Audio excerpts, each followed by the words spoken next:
It seems some of the Diddy floodgates are opening as the New York Post becomes the first news outlet to actually admit to seeing these Diddy freak-off tapes and providing some details.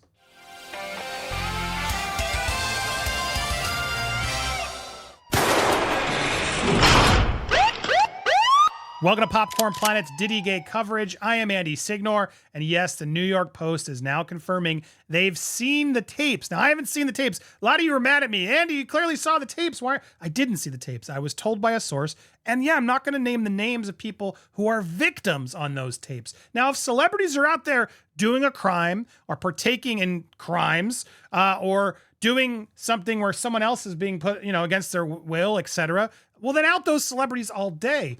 But as this Post article pretty much confirms similar intel I was told, and they're saying they've seen it, it only reiterates that, yeah, there's no celebrities being named because no celebrities in these specific tapes, mind you, are doing anything criminal. Now, it doesn't mean that Diddy's not doing crimes because the details in these are pretty crazy. Let's go through what the New York Post is alluding. The freak-offs coincided with some of the biggest star-studded parties at the height of his fame, they say, with at least 3 wild parties taking place hours after major events, according to a trove of video files and documents viewed exclusively by the Post, which I can confirm. I haven't seen any other news outlet that actually has a legal department that can get sued, like the Post, actually admit to seeing them. Even TMZ and other outlets haven't gone there yet. These clips suggest that, we'll call it the big O, the O word, which federal prosecutors say sometimes involved women being, coerced, etc., to perform things, hours-long acts, were happening just below the surface as Diddy rubbed elbows with the biggest names in Hollywood music and sports. Now, again, they're saying this stuff happened at the same time, but they're not connecting any celebrities to these parties yet.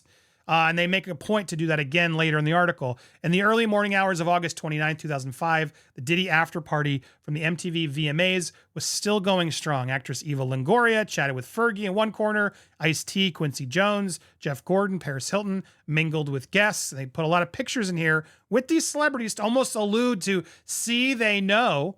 But it's clear they didn't, judging by this article.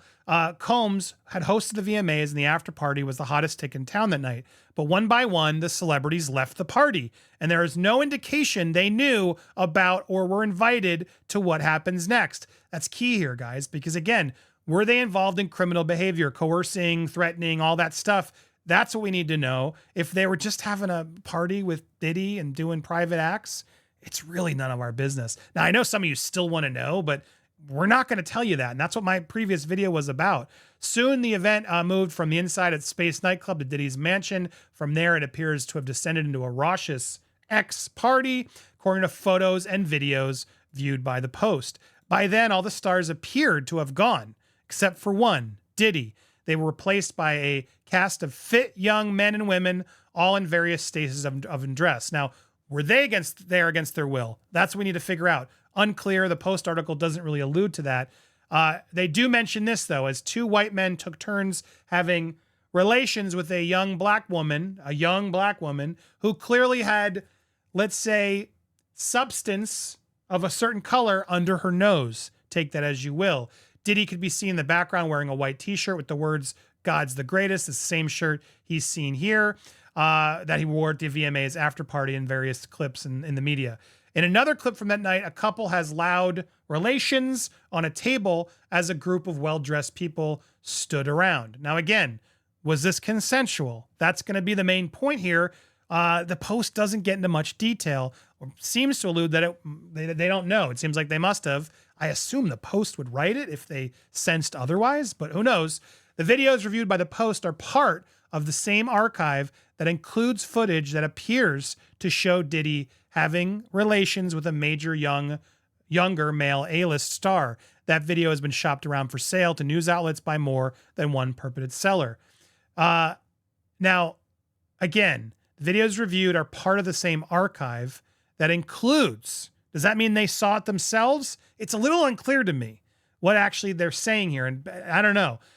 This would confirm what I've heard, but again, this person in this tape, in my opinion, I strongly think is likely a victim in it. And we shouldn't name victims. I don't know why so many of you guys are mad at me for trying to be transparent and tell you the problem here, because clearly the New York Post is having the same problem. No one's going to put these names out unless they're partaking in criminal behavior.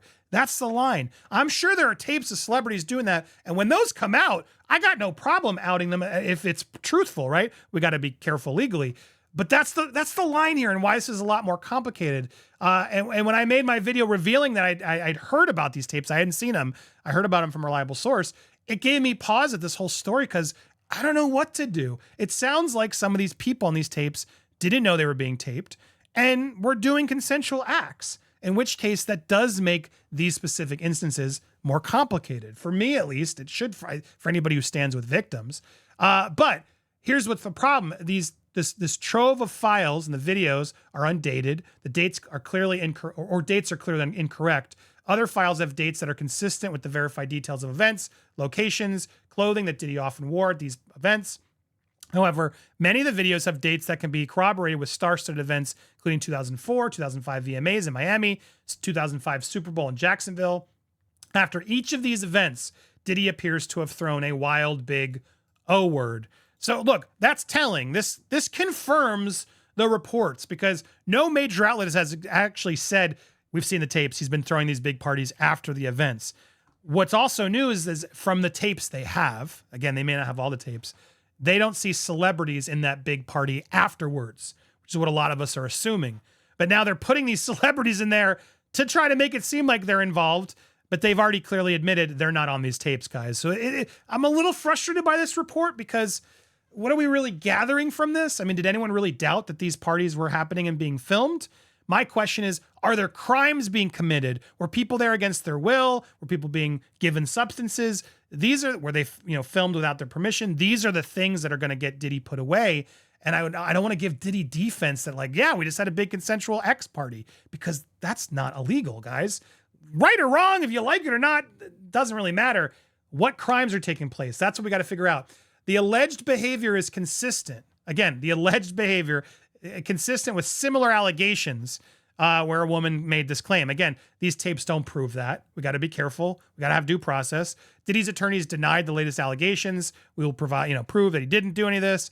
But during that weekend of Super Bowl in Jacksonville, Diddy threw a star-studded galley with attendants like Ashton Kutcher, Ashley Simpson, Girls Gone Wild founder Joe Francis. Hours later, the party seemingly moved to a $2 million mansion in nearby Sawgrass, where Diddy rented for a reported $20,000 per week.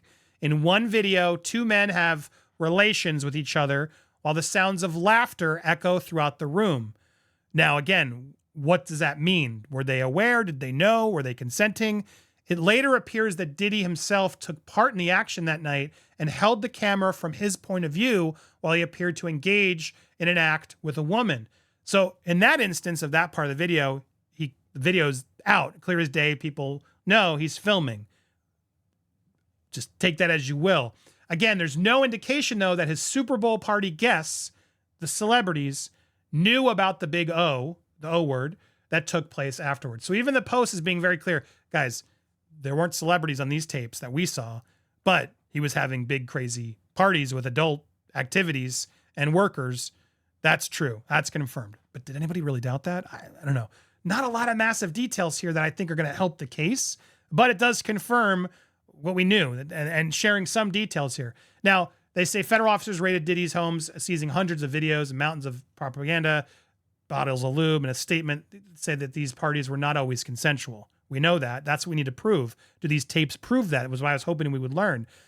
His alleged behavior of women included telling them to do it, making them do it, and frequent days-long activity with male workers, some of whom were transported over state lines.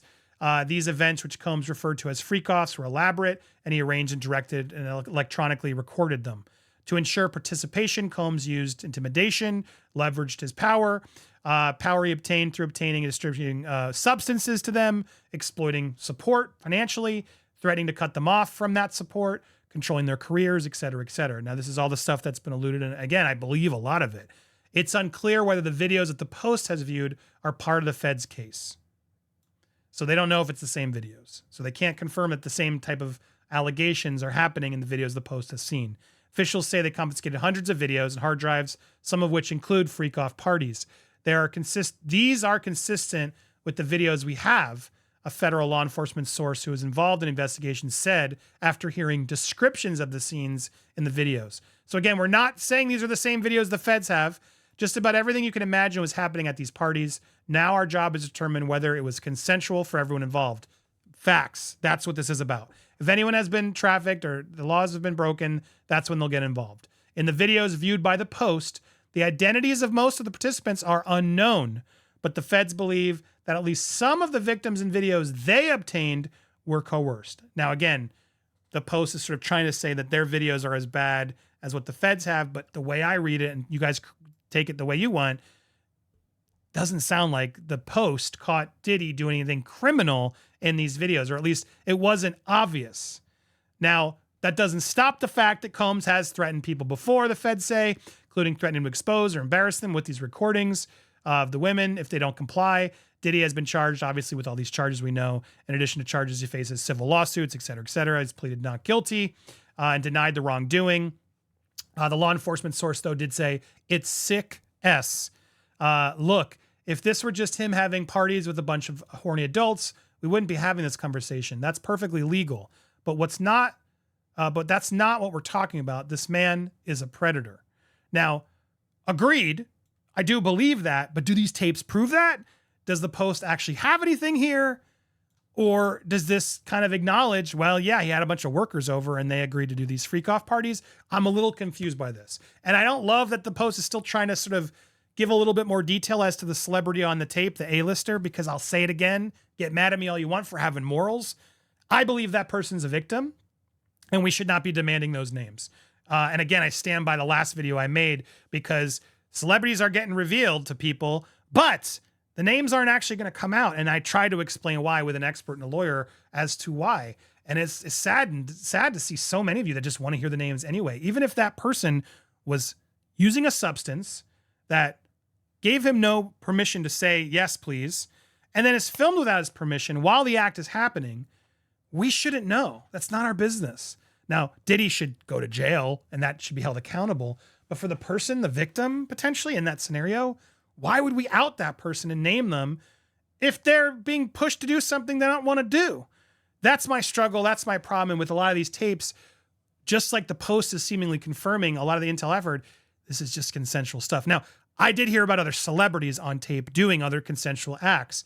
And until I see proof or we get a report that says they are criminals too, or behaving in activity that's criminal, I think those names are going to still stay back against stay in the shadows, because again, they have to be doing something criminal to be named, in my opinion. But I don't want to know what you think. And I want to know what your thoughts are of these details. Is this a letdown? Does this confirm things you didn't already think were happening? And are you surprised the Post wasn't able to find any sort of coercion or somebody not aware of what they're doing? I'm curious what your thoughts are on this. Does this add more to the puzzle or not? Let me know your thoughts in the comments down below. Make sure if you haven't already, hit that subscribe button, hit that bell for all alerts, and smash that like button as well. Also, we just did a massive fun uncensored episode. We are now doing these every Friday at 12 noon, where we talk about topics that we can't really talk about as easily here on YouTube. And so it's for members here on YouTube or members on Patreon. If you become a member, you can watch it. Come check it out. We hung out for a while. We had a lot of fun. And we actually talked about this story a little bit more in detail. Lewis, Kim and I had some disagreements, but ultimately came around. If you want to check it out, click it right there on the left. Become a member today. Support our coverage. And thank you guys so much for watching.